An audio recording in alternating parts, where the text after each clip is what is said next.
권태선 이사장님. 네, 권태선 이사장님의 경력을 보니까 한겨레 출신이더라고요. 그죠? 네 그렇습니다. 그다음 항병운동연합 대표를 하셨고 예, 이영희 재단 이사장님을 하셨고 네. 전체적으로 봐서 저희 국민의힘보다는 민주당에 더 우호적인 그렇게 보이는데 혹시 본인은 어떻게 생각하세요? 특정 정당에 우호적이지는 않고 전 진보적이라고 생각합니다. 아, 예, 알겠습니다. 혹시 본인 앞에 전임 이사장 누굽니까? 김상균 이사장으로 알고 있습니다.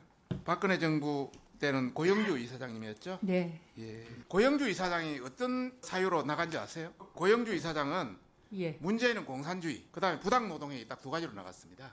그런데 이게 대법원까지 가지고 해임 사유 아니다 하고 승소 나왔습니다. 이상인 부위원장님, 네. 이렇게 그 이후에 소송이 진행이 안 되고 소송이 종결이 되었으면 고영주 이사장님이 다시 박문진 이사장으로 해야 되는 거 아닙니까? 해임 사유에 승소했으면 혹시 어떻게 생각하세요? 전반적으로 이렇게 전 정부도 참 잘못됐다는 이런 말씀을 드리면서 아까 여러 야당 의원들이 우리 권태선 이사장에 대해서 이야기하길래 내가 한번 이야기를 해본 겁니다. 안행준 사장 후보자 거액의 공짜 주식 받았다는 거 진정서가 MBC 사장 되기 전에 제출됐죠. 예 그렇습니다. 그런데 그 확인해 봤습니까? 그냥 본인 이야기만 듣고 한 거 아닙니까? 본인 이야기 그 뭐 문서로 확인할 수 있는 시간이 없었고요. 그날 바로 직전이었기 때문에 본인에게 확인하고 만약에 본인의 문제가 될 확인하고 경우에 그냥 책임을 질 수 했다. 지금 있겠다라는 검찰에 이야기 송치된 거 알고 계시죠? 알고 있습니다. 예. 예. 거기에 대한 아무런 조치 없이 그냥 본인 이야기 듣고 한 거는 건 이사장의 무능 아니면 전체적인 업무 처리 능력 이게 문제가 있는 겁니다. 이게 우리 건 이사장이 해임 사유에 주 사유도 들어 있습니다. 두 번째는요. 박성재 전 사장 그 연임 될 때 그때 영업이익이 허위로 된 거 알고 계세요? 판단이 다를 수 있습니다. 판단이 다를 수 있다뇨. 감사 보고서에서 나오는 자료하고 박성재 후보자 지원서에서 나온 자료가 후보자 지원서 자료를 믿어야 됩니까? 아니면 감사 보고서에서 나온 자료를 믿어야 됩니까? 감사 보고서에는 2021년 684억, 본인은 1090억. 판단이라뇨. MBC 경영의 여러 가지 문제들, MBC 플러스 또 다양한 거 수백억씩 손해난 거 좀 챙겨봤어요? 당연히 그 후속 챙겨봤습니다. 조치했어요? 하나도 안 했잖아요. 나는 우리 원내대책회의 기자회견을 통해서 여러 번 했어요. 그리고 MBC 2017년 민노총 언론노조 파업한 거 아시고 계시죠? 네. 그 이후에 여러 블랙리스트 사건에서 많은 사람들이 징계하고 불이익 받은 거 알고 계시죠? 블랙리스트가 있었다는 얘기는 들어보지 못했습니다. 저러니까 무능하지. 그게 관련해서 그 사람들을 구원하기 위해서 어떤 조치를 해본 적이 있어요?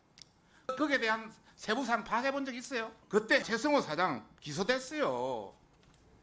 MBC 손해배상 책임 인정했어요. 그 이후에 갖다 손 치더라도 거기에 대한 80명이 넘는 다양한 사람들 다 한번 체킹해봤어야죠. 무능하고 한쪽으로 경사돼 있으니까 챙길 생각을 못한 거죠. 그러면서 무슨 박문진 이사장을 더 하겠다고. 그 다음에 MBC 여러 편파 방송 좀 알고 계세요? 한번 체킹을 해봤어요? 예를 들어서 우리 관련 인사들, 문재인 정부 관련 인사들 얼마나 했는지, 또 우리 쪽 관련 인사들 얼마나 양쪽에 균형 있게 비판했는지 한번 체킹해봤냐고요. 편파 왜곡에 완전 대명사, 사회적 공기가 아니라 사회적 흉기가 되는데 방치하고 있었잖아요. 이러고 나서 뭘 잘했다고 나는 제대로 했다고 항변합니까? 우리 이사장이 처음 들어올 때는 그래도 다양한 경험을 하고 또 언론에서의 어느 정도 신망도 있고 이래서 좀 처음에 올 때 비판을 했지만 그래도 기대는 했지만은 갈수록 너무너무 실망이에요. 우리 여러 야당 의원님들께서 말씀하신 것 중에 두 가지만 지적하고 이야기할까 합니다. 방통위 방심위 또 박문진 이사들의 일부 사후 심의에 대해서 뭐 방송 편성의 자유침범이다 이런 쪽으로 이야기를 많이 하시는데 방송에 대한 사전의 그런 규제라든지 심의가 아니라 방송되고 나서 그 내용이 가짜뉴스인지 좀 뭔가 불합리한 것이 있으면 충분히 법의 근거에 의해서 심의할 수 있기 때문에 사후 심의 필요성은 있다. 이런 차원에서 그것은 방송 편성의 자유의 침범은 아니다. 이건 세계 각국이 다 마찬가지다. 이런 말씀을 드리고 싶고, 또 어느 의원께서 TV조선 채널A도 뉴스타파 김만배 신랑님 다 방송했다 이래 놓으시던데 3월 7일 오후 1시 기준으로 민주언론 시민연합이 발표했습니다.